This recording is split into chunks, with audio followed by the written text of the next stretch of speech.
അപ്പോൾ ഇന്ന് സത്യം പറഞ്ഞാൽ ഗവർണർ എന്ന് പറഞ്ഞാൽ സത്യം പറയാം ഒരു റബ്ബർ സ്റ്റാമ്പ് മാത്രമാണ്. ഈ രാജ്യം ഇതുവരെ കണ്ടിട്ടുള്ളതിൽ വെച്ച് ഏറ്റവും വലിയ വെല്ലുവിളി എനിക്ക് തോന്നുന്നത് ഇന്ത്യക്ക് സ്വാതന്ത്ര്യം കിട്ടിയതിന് ശേഷം ഇതുപോലെ വെല്ലുവിളി നേരിട്ട ഒരു കാലഘട്ടം മുമ്പുണ്ടായിട്ടില്ല. ഞാനും ഈട്ടിയൊക്കെ ലോക്സഭയിലൊക്കെ ഞങ്ങൾ ഓരോ ദിവസവും കാണുന്ന കാഴ്ചകൾ, ഈ രാജ്യത്തിൻ്റെ പോക്ക് എങ്ങോട്ട് എന്ന് തുടക്കം മുതൽക്ക് തന്നെ ഞങ്ങൾക്ക് സംശയമായി.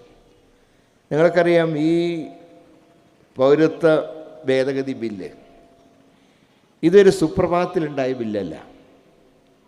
കഴിഞ്ഞ ഡിസംബർ മാസത്തിൽ ഇന്ത്യയിലെ 3 സംസ്ഥാനങ്ങളിൽ BJP പരാജയപ്പെട്ട അന്ന് മുതൽ അമിത്ഷായുടെയും നരേന്ദ്രമോദിയുടെയും കുബുദ്ധി പ്രവർത്തിക്കാൻ തുടങ്ങി.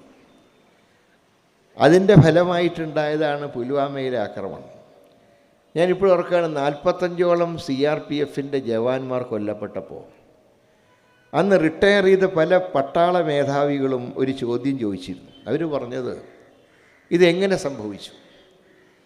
കാശ്മീർ പോലത്തെ ഒരു സംസ്ഥാനത്ത്, സെൻസിറ്റീവായിട്ടുള്ള സംസ്ഥാനത്ത് മിലിറ്ററിയുടെ ഒരു ഗ്രൂപ്പ് അല്ലെങ്കിൽ CRPFൻ്റെ ഒരു ഗ്രൂപ്പ് സഞ്ചരിക്കുമ്പോൾ അതിന് അതിശക്തമായിട്ടുള്ള കാവലുണ്ടാവും, മിലിറ്ററിയുടെ പ്രൊട്ടക്ഷൻ ഉണ്ടാവും. പ്രൊട്ടക്ഷനോട് കൂടിയിട്ടാണ് ഈ വിങ് നീങ്ങുക. അങ്ങനെ നീങ്ങുമ്പോൾ എങ്ങനെ ശത്രു നുഴഞ്ഞു കയറി? ഇത് അസാധ്യമാണ്. എങ്ങനെ സംഭവിച്ചു? പക്ഷേ നമ്മൾ 45ഓളം നമ്മുടെ സഹോദരന്മാർ മരണപ്പെട്ട ദുഃഖത്തിൽ നമ്മൾ സാങ്കേതിക വശങ്ങളൊന്നും പരിശോധിച്ചില്ല. പക്ഷേ ഏതാനും ദിവസങ്ങൾ കഴിഞ്ഞ് ഇന്ത്യ തിരിച്ചടിച്ചു എന്ന് പറഞ്ഞപ്പോൾ അന്ന് നമ്മൾ ചോദിച്ചു, എത്ര പാകിസ്ഥാൻ്റെ പട്ടാളക്കാർ കൊല്ലപ്പെട്ടു? നിങ്ങൾ മിസൈൽ പ്രയോഗിച്ചു, ശത്രുവിന് നാശമുണ്ടായി എന്ന് പറഞ്ഞപ്പോൾ അതിൻ്റെ കണക്കെന്താ? അപ്പോഴാണ് നരേന്ദ്രമോദി പറഞ്ഞത്, ഇവർക്ക് പ്രയാസം 45 ഇന്ത്യൻ ഭടന്മാർ കൊല്ലപ്പെട്ടതിലല്ല, ഇവരുടെ പ്രയാസം പാകിസ്ഥാൻ പട്ടാളക്കാർ കൊല്ലപ്പെട്ടതാണ്. രാഹുൽ ഗാന്ധിയുടെ പേരെടുത്ത് പറഞ്ഞിട്ടാണ് വിമർശിച്ചത്. അവിടെ നിന്ന് അങ്ങോട്ട് ഈ 2 പേരുടെ കുബുദ്ധികളുടെ പ്രവർത്തനമാണ് 2ാം മോഡി സർക്കാർ ഈ രാജ്യത്ത് അധികാരത്തിൽ വരാൻ കാരണം. അതിനുശേഷം നടത്തിയ ഓരോ പ്രവർത്തനങ്ങളും, ഇപ്പോൾ നേരത്തെ ET പറഞ്ഞതുപോലെ മുത്തലാഖിൻ്റെ ബില്ല് വന്നു. എന്തായിരുന്നു ബില്ല്? ആരാണോ മൊഴി ചൊല്ലുന്നത്, 3 തവണ മൊഴി ചൊല്ലുന്നത്, അയാൾക്ക് 3 വർഷം കഠിന തടവും, ആരെയാണോ മൊഴി ചൊല്ലുന്നത് ആ സ്ത്രീക്ക് കോമ്പൻസേഷനും കൊടുക്കുക, ജീവനാംശം കൊടുക്കുക. അപ്പോഴത്തന്നെ ഞങ്ങൾ ചോദിച്ചു, ഇത് എങ്ങനെ രണ്ടും കൂടെ നടക്കും? 3 വർഷം തടവിൽ കിടക്കുന്ന ഒരാളെങ്ങനെയാണ് മൊഴി ചൊല്ലിയ സ്ത്രീക്ക് ജീവനാംശം കൊടുക്കുക? ജയിലിൽ കിടന്നുകൊണ്ട് സ്വത്ത് എത്തിക്കാൻ പറ്റുമോ? മാത്രമല്ല, ഡൈവോഴ്സ് ഇപ്പോൾ എല്ലാ മതങ്ങളിലും വിവാഹം കഴിഞ്ഞ് ആഴ്ചകൾക്ക് ശേഷം വിവാഹമോചനം നടക്കുന്ന എത്രയോ അനുഭവങ്ങൾ നമ്മുടെ സമൂഹത്തിലുണ്ട്. അതിൽ ജാതി മത വ്യത്യാസമുണ്ടോ? എല്ലാ മതങ്ങളിലും നടക്കുന്നുണ്ട്. ഈ 3 തവണ തലാഖ് ചൊല്ലുന്നത് ഇന്ത്യയിൽ വളരെ അപൂർവമായിട്ട് ഏതെങ്കിലും ഒരു സ്ഥലത്ത് നടക്കുന്നതിന് ഒരു നിയമത്തിൻ്റെ ആവശ്യമുണ്ടോ? ഇത് സുപ്രീം കോടതി തന്നെ നിരോധിച്ചതിന് ശേഷം അങ്ങനെ സംഭവങ്ങൾ ഒരു ഭാഗത്തും അങ്ങനെ റിപ്പോർട്ട് ചെയ്യപ്പെട്ടിട്ടില്ല. പിന്നെ എന്തിനു നിയമം കൊണ്ടുവന്നു? പക്ഷെ അതൊരു ടെസ്റ്റ് ഡോസായിരുന്നു. എങ്ങനെയാണ് ഇങ്ങനൊരു ബില്ല് വന്നാൽ ഇന്ത്യയിലെ പ്രതിപക്ഷം എങ്ങനെ അതിനെ കൈകാര്യം ചെയ്യും? ആ ടെസ്റ്റ് ഡോസിൽ നമുക്ക് പറ്റിയൊരു പാളിച്ച, അന്ന് കോൺഗ്രസ് മുസ്ലിം ലീഗ് ഒരു സ്റ്റാൻഡ് എടുത്തു. DMKയും കൂടെ ഉണ്ടായിരുന്നു, ആ കാര്യത്തിൽ ഇടതുപക്ഷവും കൂടെ ഉണ്ടായിരുന്നു. അതായത് ഞങ്ങളൊക്കെ തുടക്കം മുതൽക്ക് തന്നെ ഇതിൻ്റെ അവതരണം തൊട്ട് തന്നെ എതിർക്കാൻ തുടങ്ങി. പക്ഷെ എതിർത്തപ്പോൾ കൂടെ നിൽക്കുമെന്ന് പ്രതീക്ഷ വല്ലതും കൂടെ ഒന്നുമില്ല. ഇപ്പോൾ ഏറ്റവും കൂടെ നിൽക്കുന്ന വിചാരിച്ച പാർട്ടി അന്ന് മമതാ ബാനർജിയുടെ തൃണമൂൽ കോൺഗ്രസ് ആയിരുന്നു. ഈ വിഷയം വന്നപ്പോൾ അവർ അതിന് ഏത് രീതിയിലാണ് കണ്ടത്? അവർ പറഞ്ഞു, ഇത് സ്ത്രീകളുടെ ഒരു മോചനത്തിൻ്റെ വിഷയമല്ല, ഇതിൽ നമ്മൾ ഇത്ര വലിയ ബഹളം ഉണ്ടാക്കേണ്ട കാര്യമുണ്ടോ? തൃണമൂൽ കോൺഗ്രസ്, BSP ഇവരെല്ലാം ഒരു വ്യത്യസ്ത നിലപാട് സ്വീകരിച്ചു. അത് കഴിഞ്ഞിട്ടാണ് കാശ്മീരിൻ്റെ വിഷയം വരുന്നത്. കാശ്മീരിൻ്റെ ഒരു കാര്യം മനസ്സിലാക്കേണ്ടത്, ഈ ബില്ല് വരുന്ന എപ്പോഴറിയോ? ഒരു തിങ്കളാഴ്ചയാണ് ഈ ബില്ല് കൊണ്ടുവരുന്നത്. ആ വിവരം ഞങ്ങൾ അറിയുന്നത് ഞായറാഴ്ച രാത്രി 11 മണിക്ക്. അതായത് ഇന്ത്യയുടെ ചരിത്രത്തിൽ ആദ്യമായിട്ടാണ് ഒരു സംസ്ഥാനം ഇല്ലാതാവുകയാണ്. ഇന്ത്യയിൽ ഇതുവരെ സംസ്ഥാനങ്ങളുടെ എണ്ണം കൂടിയിട്ടേ ഉള്ളൂ. ഞാൻ തന്നെ MP ആയിരുന്ന സമയത്ത് ഉത്തർപ്രദേശിൽ നിന്ന് ഉത്തരാഖണ്ഡ് ഉണ്ടാക്കുന്നതിന് ഞാൻ സാക്ഷിയായിട്ടുണ്ട്. മധ്യപ്രദേശിൽ നിന്ന് ഛത്തീസ്ഗഡ് ഉണ്ടാവുന്നതിന് സാക്ഷിയായിട്ടുണ്ട്. PT തന്നെ ആന്ധ്രയിൽ നിന്ന് തെലുങ്കാന ഉണ്ടാവുന്നതിന് സാക്ഷിയായിട്ടുണ്ട്. പക്ഷേ ഇതാദ്യമായിട്ട് ഒരു സംസ്ഥാനം ഇല്ലാതാവുകയാണ്. അതിന് 2 കേന്ദ്രഭരണ പ്രദേശമാക്കുന്നു. അതിന് പറയുമ്പോൾ അവിടെയുള്ള മുഴുവൻ രാഷ്ട്രീയ നേതാക്കളെയും തടവിലാക്കുന്നു. അവിടെ ഇന്ന് ഞങ്ങൾക്കൊന്നും പ്രവേശനവുമില്ല. ഇപ്പം ഞാൻ ഈ ET MP മാരെന്നുള്ള നിലയിൽ ഞങ്ങൾ ഡിപ്ലോമാറ്റ് പാസ്പോർട്ടുള്ളവരാണ്. ഞങ്ങൾക്ക് ഒട്ടനവധി വിദേശ രാജ്യങ്ങളിൽ ചെന്നാൽ ഈ ഡിപ്ലോമാറ്റ് പാസ്പോർട്ട് ഉണ്ടെങ്കിൽ വിസയുടെ ആവശ്യമില്ല. പക്ഷേ ഞങ്ങൾക്ക് 2 പേർക്കും കാശ്മീരിൽ പ്രവേശനമില്ല. ആ മണ്ണിൽ ജനിച്ചു വളർന്ന ഗുലാം നബി ആസാദിന് പ്രവേശനമില്ല. രാഹുൽ ഗാന്ധിക്ക് പ്രവേശനമില്ല. പിന്നെ ആർക്കാ പ്രവേശനം? യൂറോപ്യൻ യൂണിയനിലെ MP മാർക്ക് പ്രവേശനമുണ്ട്. കന്യാകുമാരി മുതൽ കാശ്മീർ വരെ എന്നാണ് ഇന്നലെ വരെ നമ്മൾ പഠിച്ചതെങ്കിൽ ഇന്ന് ആ കാശ്മീർ എനിക്കോ നിങ്ങൾക്കോ സ്വന്തമല്ല. എന്തിനധികം പറയുന്നു, അവിടെ ജയിലിലെന്ന് പറഞ്ഞ് സ്വന്തം വീടിനെ ജയിലാക്കിയിട്ടാണ് ഫറൂഖ് അബ്ദുള്ളേനെ അവിടെ പാർപ്പിച്ചിട്ടുള്ളത്. ആ ഫറൂഖ് അബ്ദുള്ളേനെ കഴിഞ്ഞ ദിവസം അദ്ദേഹത്തിനോട് പറയുകയാണ്, നിങ്ങൾ റിലീസ് ചെയ്യണമെന്നുണ്ടെങ്കിൽ ഒന്നുകിൽ നിങ്ങൾ രാജ്യം വിട്ടു പോകണം, അല്ലെങ്കിൽ ഇനി കാശ്മീരിൽ രാഷ്ട്രീയ പ്രവർത്തനം നടത്തരുത്. നമ്മുടെ രാജ്യം എവിടെ എത്തി? എന്താ നമ്മുടെ രാജ്യത്തിന് സംഭവിക്കുന്നത്? അപ്പോൾ ഇന്നലെ വരെ ഇൻ്റർനെറ്റും സൗകര്യം ഉണ്ടായിരുന്നില്ല. ഇൻ്റർനെറ്റ് ഇല്ലെങ്കിൽ ഇപ്പോഴത്തെ സ്ഥിതി എന്താ? ഇപ്പോൾ നമ്മളിപ്പോൾ കയ്യിൽ കാശ് വെച്ചപ്പോൾ ആരും നടക്കാറില്ല. പെട്രോൾ അടിക്കാൻ ചെല്ലുന്നു, പെട്രോൾ അടിച്ചാൽ കാർഡ് കൊടുക്കും, ബാങ്കിൻ്റെ കാർഡ്. ഹോട്ടലിൽ ഭക്ഷണം കഴിക്കുന്നു, അവിടെയും കാർഡ് കൊടുക്കും. ആ കാർഡിന് വല്ല വിലയുണ്ടോ നെറ്റില്ലെങ്കിൽ? അപ്പോൾ ഇന്നലെ വരെ നെറ്റ് സൗകര്യങ്ങളുമില്ല. ഇന്നിപ്പോൾ കോടതി വിധിക്ക് ശേഷമാണ് വീണ്ടും പുനഃസ്ഥാപിക്കുന്നത്. അപ്പോൾ ഒരു സംസ്ഥാനത്തെ ജനങ്ങൾ ഇന്ന് ഒറ്റപ്പെട്ടിരിക്കുന്നു. അവർക്ക് പുറമേ ആയിട്ടുള്ള ബന്ധങ്ങളില്ല, ഫോണിൽ വിളിക്കാൻ ലാൻഡ് ഫോൺ പോലും പ്രവർത്തിക്കുന്നില്ല, മൊബൈൽ ഫോൺ വർക്ക് ചെയ്യുന്നില്ല. ഞങ്ങളുടെ സഭയിലെ കാരണവരായിട്ടുള്ള ഫറൂഖ് അബ്ദുള്ള എവിടെയാണെന്ന് ഞങ്ങൾ അറിയുന്നില്ല. ഇത്രയൊക്കെ ആയിട്ടും ഈ ബില്ല് പാർലമെൻറ്റിൽ വന്നപ്പോൾ ആ ബില്ലിന് അനുകൂലമായിട്ട് വോട്ട് ചെയ്തത് ആം ആദ്മി പാർട്ടിയാണ്. ഇലക്ഷൻ വരാൻ പോവാണ്. കാശ്മീർ ബില്ലിൽ നിങ്ങളോടൊപ്പം നിന്നാൽ ചിലപ്പോൾ ഹിന്ദു വോട്ട് ഞങ്ങൾക്ക് നഷ്ടപ്പെടും. ഞങ്ങൾ ചോദിച്ചു, ഹിന്ദുക്കളുടെ ഹോൾസെയിൽ ഇവർക്ക് കൊടുത്തിരിക്കുകയാണ്. ഇവരാണ് ഹിന്ദുക്കൾ. ഇവർക്ക് ഹിന്ദു തത്വങ്ങൾ അറിയോ? ഹിന്ദു പുരാണം എന്താണെന്നറിയോ? ഹിന്ദു സംസ്കാരം അറിയോ? പറഞ്ഞ് ഏതായാലും ഞങ്ങൾക്ക് ഇത്തവണ നിങ്ങളോടൊപ്പം നിൽക്കാൻ നിവൃത്തിയില്ല. തൃണമൂൽ കോൺഗ്രസ് എന്ത് ചെയ്തു? ഞങ്ങൾ അനുകൂലിക്കുന്നില്ല, പ്രതികൂലിക്കുന്നില്ല, ഞങ്ങൾ വാക്കൗട്ട് നടത്തുക. അവരിറങ്ങിപ്പോയി. സമാജ്വാദി പാർട്ടി വാക്കൗട്ട് നടത്തി. BSP ഇവർക്ക് അനുകൂലമായിട്ട് വോട്ട് ചെയ്തു. ഇത് രണ്ടും കഴിഞ്ഞപ്പോൾ ഒരു കാര്യം മനസ്സിലായി, ഇനി ഏത് ബില്ല് കൊണ്ടുവന്നാലും കുഴപ്പമില്ല, സഭ അംഗീകരിക്കും, പ്രതിപക്ഷം ഭിന്നിച്ചിരിക്കുന്നു. പക്ഷേ ഭാഗ്യവശാൽ ഇത്തവണ ജനങ്ങൾ നിരത്തിലിറങ്ങി. എന്നോട് പലരും ചോദിച്ചു, ഈ സമരത്തിൻ്റെ അവസാനം എന്താവും? ഞാൻ ഏതായാലും ഇത്തവണയെങ്കിലും ജനം തെരുവിലിറങ്ങിയില്ലായിരുന്നെങ്കിൽ ഈ 31-ാം തീയതി ആരംഭിക്കുന്ന പാർലമെൻറ്റ് സമ്മേളനത്തിൽ ഏക സിവിൽ കോഡ് ഏതാണ്ട് തീരുമാനിച്ചതാണ് ഈ സഭയിൽ കൊണ്ടുവരാൻ. ജനങ്ങൾ ഇപ്പോൾ നിരത്തിലിറങ്ങിയതുകൊണ്ട് തൽക്കാലം അത് അവതരിപ്പിക്കാൻ സാധ്യതയില്ല എന്നാണ് അവസാനം ഞങ്ങൾക്ക് കിട്ടിയ വിവരം. മാത്രമല്ല, ത്രിവർണ്ണ പതാക ഏന്തിക്കൊണ്ടാണ് ജനങ്ങൾ ഇന്ന് തെരുവിലിറങ്ങിയിട്ടുള്ളത്. ഇവിടെ എന്തുകൊണ്ടാണ് ഈ നിയമം അംഗീകരിക്കാൻ കഴിയില്ല എന്ന് പറയുന്നത്? ഇവിടെ ചിലരൊക്കെ ചോദിക്കുന്നുണ്ടല്ലോ, പാർലമെൻറ്റ് പാസ്സാക്കിയ നിയമമല്ലേ അംഗീകരിക്കണ്ടേ? ഞാൻ തിരിച്ചു ചോദിക്കുകയാണ്, ഭരണഘടനാ വിരുദ്ധമായ ഒരു പ്രമേയം, ഒരു ആക്ട് പാർലമെൻറ്റിലെ ഭൂരിപക്ഷത്തിൻ്റെ പേരിൽ കൊണ്ടുവന്നാൽ അത് അംഗീകരിക്കാൻ കഴിയും. അതുകൊണ്ടല്ലേ നമ്മൾ ഈ കോടതിയിൽ ചോദ്യം ചെയ്തത്. എന്താ നമ്മുടെ ഭരണഘടനയുടെ അടിസ്ഥാനം? എന്താ? എൻ്റെ വിശ്വാസങ്ങളും നിങ്ങളുടെ വിശ്വാസങ്ങളും ഈ മണ്ണിൽ സുരക്ഷിതമാണ് എന്ന വിശ്വാസമല്ലേ 73 കൊല്ലമായിട്ട് നമ്മളെ മുന്നോട്ട് നയിച്ചു. അല്ലെങ്കിൽ സത്യം പറഞ്ഞാൽ ആലോചിച്ച് നോക്ക്, നമുക്കൊരു ഭാഷയുണ്ടോ ഈ രാജ്യത്ത്? ഹിന്ദി എല്ലാവരും സംസാരിക്കുന്നുണ്ടോ? ഇല്ലല്ലോ. തമിഴ്നാട്ടിൽ ചെന്നാൽ തമിഴ്, ആന്ധ്രയിൽ ചെന്നാൽ തെലുങ്ക്, കർണാടകത്തിൽ ചെന്നാൽ കന്നഡ. കേരളത്തിൽ തന്നെ മലയാളം എന്ന് പറഞ്ഞാൽ മലബാറിൻ്റെ മലയാളമാണോ തിരുവിതാംകൂറിൽ ചെന്നാൽ? നമ്മുടെ ശൈലിക്ക് വ്യത്യാസമില്ലേ? ഇങ്ങനെ വ്യത്യസ്ത ആശയങ്ങൾ, വ്യത്യസ്ത മതങ്ങൾ, വ്യത്യസ്ത ജാതികൾ, ജാതികൾക്കകത്ത് ഉപജാതികൾ, ഇങ്ങനെയെല്ലാമുള്ള രാജ്യം എങ്ങനെയാണ് മുന്നോട്ട് പോയത്? എനിക്കും നിങ്ങൾക്കും ഈ രാജ്യത്തിനോടുള്ള കൂറ്, നമ്മുടെ ഭരണഘടനയിലുള്ള വിശ്വാസം, ഇന്ന് ആ വിശ്വാസത്തിന് ക്ഷതമേൽപ്പിക്കുന്ന ബില്ലാണ് പൗരത്വ ബില്ല് എന്ന് പറയുന്നത്. അതിൻ്റെ വിശദവിവരങ്ങൾ മിനിഞ്ഞാന്ന് കോഴിക്കോട് കടപ്പുറത്ത് കപിൽ സിബിൽ അതിനെക്കുറിച്ച് വളരെ വിശദമായിട്ട് പറഞ്ഞ് ഞാൻ ആവർത്തിക്കുകയല്ല. ഇത് മുസ്ലിങ്ങൾക്ക് മാത്രമല്ല.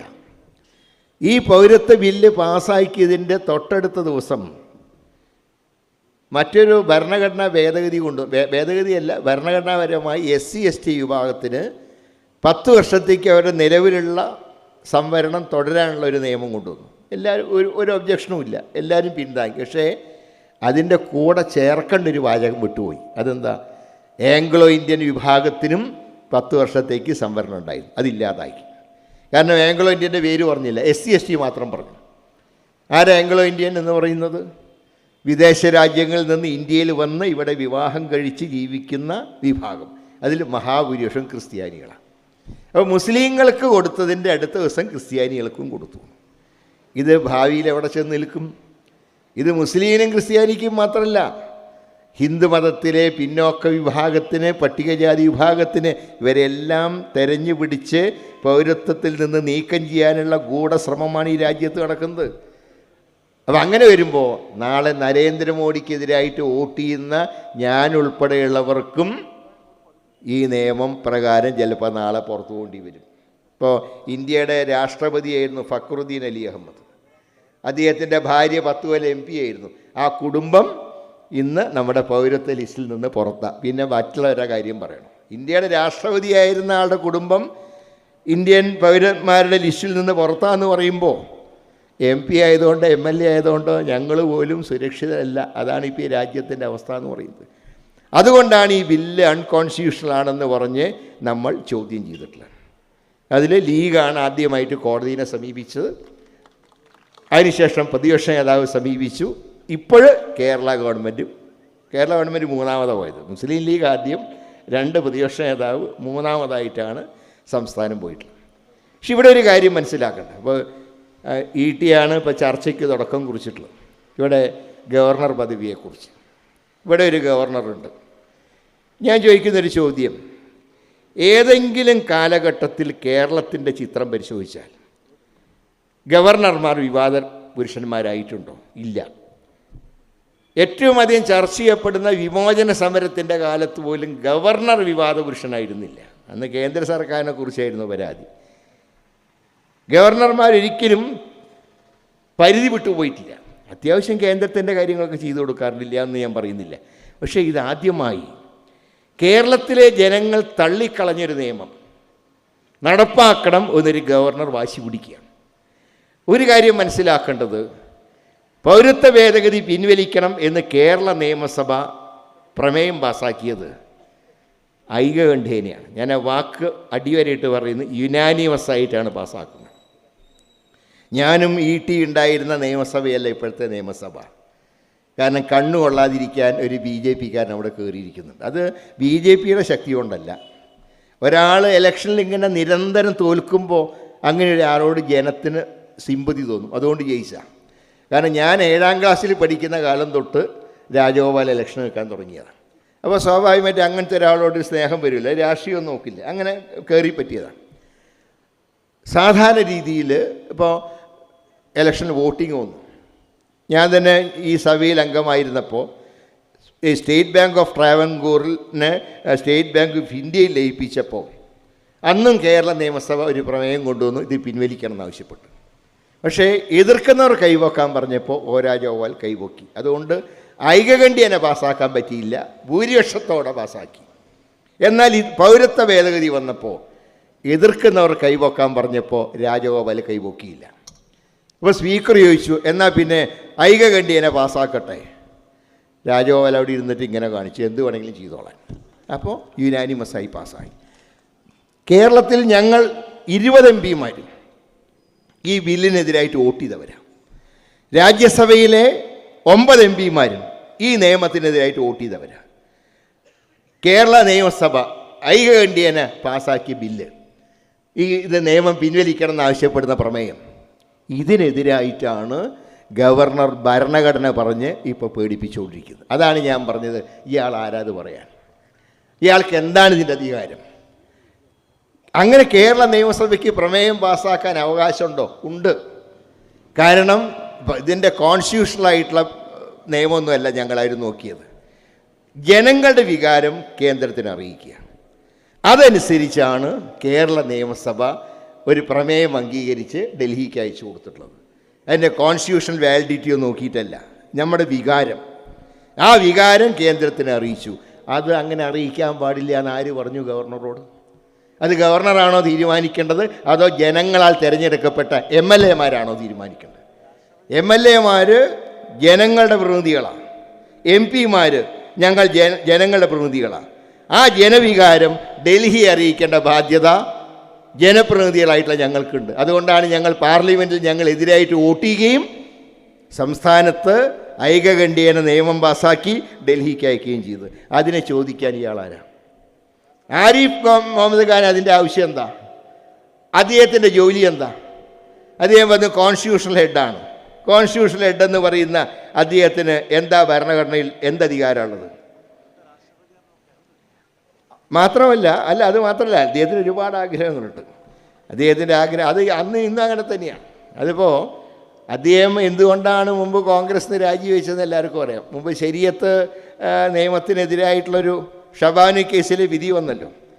അന്ന് ബെനറ്റ് വാല സാഹിബ് കൊണ്ടുവന്ന പ്രമേയത്തിന് അടിസ്ഥാനമാക്കി രാജീവ് ഗാന്ധിയുടെ ഗവൺമെൻറ് ശരീഅത്ത് നിയമങ്ങൾ സംരക്ഷിക്കുന്ന ഒരു നിയമം പാർലമെൻറ്റിൽ കൊണ്ടുവന്നപ്പോൾ അതിൽ പ്രതിഷേധിച്ച് കോൺഗ്രസ്സിന് രാജിവെച്ച ആളാണ് ആരിഫ് മുഹമ്മദ് ഖാൻ. സ്വന്തം സമുദായത്തിൻ്റെ അന്തകനാണ് അന്ന് മുതൽക്ക് തന്നെ. അത് അയാളുടെ ഒരു സ്വഭാവമാണ്. അപ്പോൾ ആ സ്വഭാവം ഇപ്പോഴും അദ്ദേഹം കാണിക്കുന്നു എന്ന് മാത്രം. ഇവിടെ അദ്ദേഹം പറയുന്നു I am the head of the constitution. ശരി, എന്താ നിങ്ങളുടെ അധികാരം എന്താ? ഞാൻ ചോദിക്കുന്നത്, സംസ്ഥാന നിയമസഭ ഒരു പ്രമേയം പാസ്സാക്കണമെങ്കിൽ അതിന് ഗവർണറുടെ ആവശ്യമില്ല. അറിയിക്കേണ്ട കാര്യങ്ങൾ അറിയിച്ചാൽ മതിയല്ലോ, അതിന് ഗവർണറുടെ ആവശ്യമില്ല. അതുകൊണ്ട് തന്നെയാണ് പ്രമേയം പാസ്സാക്കിയത്. പിന്നെ ഇദ്ദേഹം പറഞ്ഞെന്താ, ഹിസ്റ്ററി കോൺഗ്രസ്സിലെ ക്രിമിനൽ സ്വഭാവമുള്ള പ്രമേയമാണ് പാസ്സാക്കിയതെന്ന് പറഞ്ഞു. അതിൻ്റെ അർത്ഥം എന്താ? കേരളത്തിലെ MLA-മാർ ക്രിമിനലുകളാണ്. ഒരു ഗവർണർക്ക് MLA-മാരെ ക്രിമിനൽ എന്ന് വിളിക്കാൻ അവകാശമുണ്ടോ? അതുകൊണ്ടാണ് ഞാൻ പറഞ്ഞത് ഇത് അധികം ഇവിടെ പോവില്ല, ഒരു നടക്കി പോവില്ല എന്ന് ഞാൻ പറയാൻ കാരണം. ഇപ്പോൾ ഏതായാലും ഞാൻ പറഞ്ഞതിനെതിരായിട്ട് അയാൾ പറഞ്ഞു ഞാൻ ഇവിടെ എല്ലായിടത്തും സഞ്ചരിക്കുമെന്ന് പറഞ്ഞു. എന്തേ ഇന്നലെ മറ്റേ കോഴിക്കോട് കടപ്പുറത്ത് യോഗത്തിന് എന്തേ ഇന്നലെ വരാൻ പറ്റിയില്ല? ഞാൻ അന്ന് പറഞ്ഞല്ലോ, ഞാൻ പറഞ്ഞു നാക്ക് നിയന്ത്രിച്ചില്ലെങ്കിൽ അപകടമാണ്, ജനങ്ങൾ കൈകാര്യം ചെയ്യുമെന്ന് പറഞ്ഞല്ലോ. ഇന്നലെ എന്തേ കോഴിക്കോട് വരാൻ പറ്റാഞ്ഞത്? മിനിഞ്ഞാന്ന് കടപ്പുറത്ത് ഞങ്ങളൊക്കെ പങ്കെടുത്തിരുന്നാൽ ഇന്നലെ കടപ്പുറത്ത് മാത്രം ഇയാൾക്ക് വരാൻ പറ്റാഞ്ഞേ? കാരണം സെക്യൂരിറ്റിക്കാർ പറഞ്ഞു ഇവിടെ കുഴപ്പമാണ്, വരാൻ പാടില്ല. ക്ഷണിച്ചവർ എന്നെ ഗവർണറോട് പറഞ്ഞു ക്ഷണം പിൻവലിക്കുന്നു, നിങ്ങൾ വരണ്ട. എന്നിട്ടും പഠിച്ചിട്ടില്ലേ? എന്നിട്ടും പറയാണ് I am the head of the constitution. ഇപ്പോൾ ഇന്നലെ വരെ ഉണ്ടായിരുന്ന ഒരു അവകാശം പോലും ഇന്ന് ഗവർണർക്കില്ല. മുമ്പുണ്ടായിരുന്നു, സഭയിൽ ഭൂരിപക്ഷം തീരുമാനിക്കാനുള്ള അവകാശം ഗവർണർക്കായിരുന്നു. പക്ഷേ SR ബൊമ്മ കേസോടുകൂടെ സുപ്രീം കോടതി പറഞ്ഞു ഒരു കാരണവശാലും ഗവർണറല്ല തീരുമാനിക്കേണ്ടത്, നിയമസഭകളാണ് ഒരു ഗവൺമെൻറ്റിൻ്റെ ഭൂരിപക്ഷം തീരുമാനിക്കേണ്ടതെന്ന് വന്നപ്പോൾ ആ അധികാരവും പോയി. പിന്നെ എന്ത് മണ്ണാങ്കട്ടയുണ്ടെന്നാണ് പറയുന്നത്. പിന്നെ നമുക്ക് ഇന്ത്യക്ക് സ്വാതന്ത്ര്യം കിട്ടിയപ്പോൾ ബ്രിട്ടീഷ് ഭരണഘടനയാണല്ലോ നമ്മൾ ഏതാണ്ട് പകർത്തി വെച്ചത്. അതിൽ ഈ ബ്രിട്ടനിൽ ഇവിടെ രാഷ്ട്രപതിയുടെ സ്ഥാനത്ത് രാജകുടുംബമാണ്, രാജ്ഞിയോ രാജാവോ. നമുക്ക് രാജ്ഞിയും രാജാവൊന്നും ഇല്ലാത്തതുകൊണ്ട് ഒരു സംവിധാനം ഉണ്ടാക്കി, അതാണ് രാഷ്ട്രപതി. ജനപ്രതിനിധികൾ തിരഞ്ഞെടുക്കുന്ന വ്യക്തി രാഷ്ട്രപതി അവിടെ തീരുമാനിച്ചു. സംസ്ഥാനങ്ങളിൽ അങ്ങനെ ഇലക്ഷനൊന്നുമില്ല. രാഷ്ട്രപതി നിയമിക്കുന്ന വ്യക്തികൾ ഗവർണറാവും. ഗവർണറുടെ ജോലി എന്താ? സഭ വിളിച്ചു കൂട്ടുക, സഭ പിരിയുമ്പോൾ അതിൻ്റെ ഉത്തരവിറക്കുക, നിയമസഭ പാസ്സാക്കുന്ന ബില്ലുകൾ ഒപ്പുവയ്ക്കുക. ഇതൊക്കെ മാത്രമേ ഗവർണറുടെ ജോലിയുള്ളൂ. ഒരു ഗവൺമെൻറ്റിന് ഭൂരിപക്ഷമില്ല എന്ന് തോന്നിയാൽ നിയമസഭ വിളിച്ചു കൂട്ടുക, അല്ലാതെ ഗവർണർക്ക് സ്വന്തമായിട്ട് അവകാശമില്ല. പഴയതുപോലെയുള്ള അവകാശം പോലും ഇന്നില്ല. അപ്പോൾ ഇന്ന് സത്യം പറഞ്ഞാൽ ഗവർണർ എന്ന് പറഞ്ഞാൽ സത്യം പറയാം ഒരു റബ്ബർ സ്റ്റാമ്പ് മാത്രമാണ്. ആ യാഥാർത്ഥ്യം ആരിഫ് മുഹമ്മദ് ഖാൻ മനസ്സിലാക്കിയില്ലെങ്കിൽ എന്താണ് സംഭവിക്കുക എന്ന് ഞാൻ പറഞ്ഞാൽ മറ്റൊന്നും കൊണ്ടും പറഞ്ഞതല്ല. അദ്ദേഹം ചരിത്രമൊക്കെ നന്നായിട്ട് വായിച്ചു നോക്കുന്ന ഒരാളാണ്. തിരുവിതാംകൂറിലൊരു ദിവാനുണ്ടായിരുന്നു, സർ CP രാമസ്വാമിയായിരുന്നു. അയാളാണ് പുന്നപ്പുറയിലും വയലാറിലൊക്കെ വെടിവെപ്പ് നടത്തിയത്. ഒരുപാട് സ്വാതന്ത്ര്യ സമര സേനാനികളെ വെടിവെച്ചു കൊന്നു. അന്നത്തെ ബ്രിട്ടീഷ് ഗവൺമെൻറ്റിന് തിരുവിതാംകൂർ രാജകുടുംബത്തിന് വലിയ വിശ്വാസം ഉണ്ടായിരുന്നില്ല. വിശ്വാസം മുഴുവൻ ദിവാനോടായിരുന്നു. ആ ദിവാനിലൂടെ എന്ത് വൃത്തികേടും വന്ന് നടന്നു തിരുവിതാംകൂറിൽ. ഒരുപാട് പേരെ കൊന്നു. അവസാനം ഇന്ത്യക്ക് സ്വാതന്ത്ര്യം കിട്ടിയപ്പോൾ ഈ ദിവാൻ പറഞ്ഞു, ഇതിനെ ഞാൻ അംഗീകരിക്കുന്നില്ല, ഇത് സ്വതന്ത്ര ഇന്ത്യയിലേക്ക് ഞങ്ങളില്ല, തിരുവിതാംകൂർ സ്വതന്ത്ര രാഷ്ട്രമാണ് എന്ന് പറഞ്ഞ് സ്വന്തമായിട്ട് ഭരണഘടന പ്രഖ്യാപിച്ചു, ഒരു മാപ്പ് തയ്യാറാക്കി. ഇതെല്ലാം കഴിഞ്ഞ് ഗവർണർ ഇയാൾ ദിവാൻ ഒരു സംഗീത കച്ചേരിക്ക് പോയി. കച്ചേരി നടന്നുകൊണ്ടിരിക്കുമ്പോൾ പെട്ടെന്ന് ലൈറ്റ് പോയി.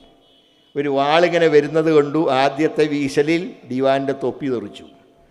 രണ്ടാമത്തെ വീശലിൽ മൂക്കിൻ്റെ ഒരു ഭാഗം പോയി. അവസാനം അരമൂക്കുമായിട്ടാണ് സർ CP രാമസ്വാമിയർ തിരുവിതാംകൂർ വിട്ട് ഓടിയത് എന്ന ചരിത്രം ആരിഫ് മുഹമ്മദ് ഖാൻ മനസ്സിലാക്കുന്നതല്ല. ഞാൻ അത്രേ പറയുന്നുള്ളൂ. അതല്ലാതെ ഇവിടെ കയറി വിലസാൻ വരരുത്. എനിക്ക് മുഖ്യമന്ത്രിയോടൊരു കാര്യം ചോദിക്കട്ടെ. എന്തിനാണ് ഇങ്ങനത്തെ ഒരു കടുത്ത പ്രയോഗം ഈ ഗവർണർ നടത്തുമ്പോൾ ഈ മിതമായിട്ടുള്ള ഒരു മറുപടി എന്തിനാ? മലപ്പുറത്ത് നല്ല ആവേശം കാണിച്ചല്ലോ, ജനം സാക്ഷി, ഈ രാജ്യത്തെ ഈ സംസ്ഥാനത്തെ മുസ്ലിം ജനവിഭാഗങ്ങൾ സുരക്ഷിതരാണ് എന്ന് അദ്ദേഹം പറഞ്ഞല്ലോ. ശരി, സന്തോഷം. പക്ഷേ governor I am the constitutional head എന്ന് പറയുമ്പോൾ എൻ്റെ ഭാഷയിൽ സംസാരിക്കണമെന്ന് ഞാൻ പറയുന്നില്ല, പക്ഷേ ശക്തമായിട്ടുള്ളൊരു മറുപടി ഗവർണർക്ക് കൊടുക്കണ്ടേ? ആരിഫ് മുഹമ്മദ് ഖാനെ പേടിക്കേണ്ട ആവശ്യമുണ്ടോ? അയാൾ എന്ത് ചെയ്യൂടെ? ഇനി 356 വകുപ്പ് പ്രയോഗിക്കുന്നുണ്ടെങ്കിൽ അതിവിടെ പ്രയോഗിക്കാൻ പോകുന്നില്ല. കാരണം LDF പോയാൽ പകരം വരുന്ന UDF ആണ്. കേന്ദ്രത്തിന് അത്രയും സഹിക്കാൻ വയ്യ. കാരണം മറ്റേയാണെങ്കിൽ ഒരു കമ്മ്യൂണിസ്റ്റ് മുഖ്യമന്ത്രിയല്ല എവിടെ ഇരുന്നോട്ടെ എന്ന് വിചാരിക്കും. പക്ഷേ കോൺഗ്രസ് മുഖ്യമന്ത്രിമാരുടെ എണ്ണം കൂടിയാൽ അത് ഡൽഹിക്ക് സഹിക്കില്ല. പിന്നെ ആരെ ഭയപ്പെടുന്നു? എന്തിനു ഭയപ്പെടുന്നു? ഇവിടെ 356 വകുപ്പ് ഉപയോഗിക്കാൻ നോക്കിയാൽ ആദ്യം എതിർക്കുന്ന ഞങ്ങളായിരിക്കും, ഒരു സംശയവും വേണ്ട. പൗരത്വ നിയമം നടപ്പാക്കാത്തതിൻ്റെ പേരിൽ ഈ സംസ്ഥാന സർക്കാരിനെതിരായ കേന്ദ്രം എന്ത് നീക്കം നടത്തിയാലും ഞങ്ങളതിനെ എതിർക്കുക തന്നെ ചെയ്യും. കാരണം ഞങ്ങൾക്ക് അധികാരത്തിൽ വരണമെങ്കിൽ രാഷ്ട്രപതിയുടെയോ ഗവർണറുടെയോ നരേന്ദ്രമോദിയുടെയോ അമിത്ഷാവിൻ്റെ ആവശ്യം ഞങ്ങൾക്കില്ല. ജനങ്ങൾ ഞങ്ങളെ തിരഞ്ഞെടുക്കുമെന്ന് ഞങ്ങൾക്ക് വിശ്വാസമുണ്ട്. പക്ഷേ മുഖ്യമന്ത്രി ഈ കാര്യത്തിൽ ധൈര്യം കാണിക്കണം. വിനിഞ്ഞാന്ന് സത്യത്തിൽ കേരളത്തിലേക്ക് പുറപ്പെടുന്നതിന് മുമ്പ് ഡൽഹിയിൽ വെച്ച് ആ ഗവർണറുടെ ധാർഷ്ട്യം നിറഞ്ഞ ആ അദ്ദേഹത്തിൻ്റെ വാക്കിന് ഒരു ശക്തമായിട്ടുള്ള മറുപടി ഞങ്ങൾ പ്രതീക്ഷിച്ചിരുന്നു. അതെന്തോ ഒരു മൈൽഡായിട്ടുള്ള ഒരു മറുപടി, അത് ശരിയല്ല എന്ന് മാത്രമേ പറയുന്നുള്ളൂ. ആരിഫ് മുഹമ്മദ് ഖാനെ പേടിച്ചു കഴിഞ്ഞാൽ പിന്നെ നരേന്ദ്രമോദിനെയും അമിത്ഷാനെയും കാണുമ്പോഴുള്ള സ്ഥിതി എന്തായിരിക്കും? അപ്പോൾ ന്യൂനപക്ഷങ്ങൾ രക്ഷിക്കണം എന്നുണ്ടെങ്കിൽ ഇങ്ങനെ ഗവർണറോട് പിഞ്ഞ പറഞ്ഞിട്ട് കാര്യമുണ്ടോ? നല്ല മുഖത്ത് നോക്കി പറയണം. ആരെ പേടിക്കുന്നു? എന്തിനാ പേടിക്കേണ്ട ആവശ്യം? ഇവിടെ നമ്മളാരെയും ഈ BJPക്കാരനോ സംഘപരിവാറുകാരനോ നമ്മളിന്ന് തൊടാൻ പോകുന്നില്ല. ഒരു കാര്യം ഉറപ്പാണ്, ഞാനും നിങ്ങളും ജനിച്ചത് ഈ മണ്ണിലാണ്. നമ്മൾ ഈ മണ്ണിൽ തന്നെ ജീവിക്കും, ഈ മണ്ണിൽ തന്നെ ഞാനും നിങ്ങളും മരിക്കുകയും ചെയ്യും. നമ്മളോട് ഇവിടെ വിട്ടുപോകാൻ പറയും. ഇവരാരാ? ഇവർക്ക് എന്താ അവകാശം? ഇവിടെ ഇവർ സ്വാതന്ത്ര്യ സമരത്തിൽ പങ്കെടുത്തിട്ടുണ്ടോ? ഇംഗ്ലീഷുകാരൻ്റെ ഷൂ നക്കിയ പാരമ്പര്യമല്ലേ RSSകാരൻ ഇന്ത്യയിലുള്ളൂ. പിന്നെ ഇന്ത്യയിൽ നിന്ന് നിങ്ങളൊക്കെ പോകണം, ഞാനൊക്കെ പോകണം എന്ന് പറയാൻ അതിൽ നല്ല ഞാനൊരു കാര്യം അങ്ങോട്ട് ചോദിക്കട്ടെ. ഇന്ത്യയുടെ ജനസംഖ്യ ഏതാണ്ട് 132 കോടിയുണ്ട്. RSSും BJPക്കാരും പറയുന്നത് മിസ് കോൾ അടിച്ച് 1.5 കോടി അവർക്ക് ഇവിടെ അംഗസംഖ്യയാണ്, പലതും ബോഗസാണ്. എന്നാലും നിങ്ങൾ 1.5 കോടി സമ്മതിച്ചു. 132 കോടി ജനങ്ങൾ ഇന്ത്യയിൽ. ഞാനും നിങ്ങളും പുറത്തു പോകുന്നതിനേക്കാളും നല്ലത് ഈ 1.5 കോടി അങ്ങ് പോയാൽ പോരെ. നിങ്ങൾ വല്ല അന്റാർട്ടിക്കയിലോ എവിടെയെങ്കിലും പോയിട്ട് എന്ത് രാഷ്ട്രം വേണമെങ്കിലും സ്ഥാപിച്ചോ. പക്ഷേ പണ്ഡിറ്റ് ജവഹർലാൽ നെഹ്റുവും മഹാത്മാഗാന്ധിയും മറ്റും അന്തിയുറങ്ങുന്ന ഈ മണ്ണിൽ ഇവിടെ നിന്ന് ആരെയും പറഞ്ഞയക്കാൻ കാണത്തമുള്ള ഒരു RSSകാരനും ഈ മണ്ണിൽ ജനിച്ചിട്ടില്ല. അതുകൊണ്ട് എങ്ങനെയൊക്കെ നിങ്ങൾ അങ്ങനെ ഊതിയാൽ പറക്കുന്ന അപ്പൂപ്പൻ താടിയല്ല ഇന്ത്യയിലെ ജനങ്ങളെന്ന് വളരെ വൈകാതെ മോഡിയും അമിത്ഷായും മനസ്സിലാക്കുമെന്ന് മാത്രമേ ഞാൻ പറയുന്നുള്ളൂ. അതുകൊണ്ട് ഈ പൗരത്വ നിയമത്തിനെ ഭേദഗതിയെ അറബിക്കടലിൽ മുക്കുന്നവരെ നമുക്ക് വിശ്രമമില്ല. അക്കാര്യത്തിൽ ആരുമായിട്ടും സഹകരിക്കാൻ ഞങ്ങൾക്കൊന്നും ഒരു വിരോധമില്ല. ഞാൻ ചോദിക്കട്ടെ, ശിവസേനക്കാരനെ നേരെയാക്കി കൊണ്ടുവന്നില്ലേ? അതിൽ മേലെയുണ്ടോ മറ്റാരുമായിട്ട് കൂട്ടുകൂടാൻ? എന്താ ഈട്ടിക്ക് അറിയാലോ എങ്ങനെയായിരുന്നു പാർലമെൻറ്റിൽ 3 മാസം മുമ്പ് വരെ. ഇപ്പോൾ ആ ശിവസേനക്കാരൻ പറയുന്നത് എന്താ? മതത്തിനെയും രാഷ്ട്രീയത്തിനെയും കൂട്ടിക്കുഴച്ച് തെറ്റായിപ്പോയി. ഉദ്ധവ് താക്കറെ പറഞ്ഞു ഈ നിയമം ഞാൻ ഇവിടെ നടപ്പാക്കില്ല എന്ന് ശിവസേനക്കാരെ കൊണ്ട് പറയിപ്പിക്കാൻ കഴിഞ്ഞുവെങ്കിൽ ഇവിടെ നിന്ന് ആരുമായിട്ടും കൂട്ടുകൂടുന്നതിനൊന്നും ഒരു കുഴപ്പമില്ല. പക്ഷേ ഉദ്ദേശശുദ്ധി നന്നാവണം. ഈ കുറുക്കന് കോഴിക്കോട്ടിൽ കണ്ണെന്ന് പറഞ്ഞാൽ വോട്ട് രാഷ്ട്രീയം ഇതിൽ നോക്കരുത്. ന്യൂനപക്ഷങ്ങളെ രക്ഷിക്കുന്ന കാര്യത്തിൽ എല്ലാവർക്കും ഒറ്റക്കെട്ടായി മുന്നോട്ട് പോകാം, അതിനൊന്നും യാതൊരു തടസ്സവുമില്ല എന്ന് മാത്രം സൂചിപ്പിക്കുകയാണ്. അതുകൊണ്ട് എല്ലാവരും ധൈര്യമായിട്ട് മുന്നോട്ട് നീങ്ങുകയാണ്. അന്തിമ വിജയം നമ്മുടേതായിരിക്കും എന്ന് മാത്രം സൂചിപ്പിച്ചുകൊണ്ട് CHൻ്റെ നാമധേയത്തിൽ ഒരു അവാർഡ് എനിക്ക് തന്ന ഇതിൻ്റെ സംഘാടകരോടുള്ള എൻ്റെ നന്ദിയും സ്നേഹവും കൂടെ ഇവിടെ രേഖപ്പെടുത്തിക്കൊണ്ട് ഞാൻ എളിയ വാക്കുകൾ അവസാനിപ്പിക്കുന്നു. നമസ്കാരം.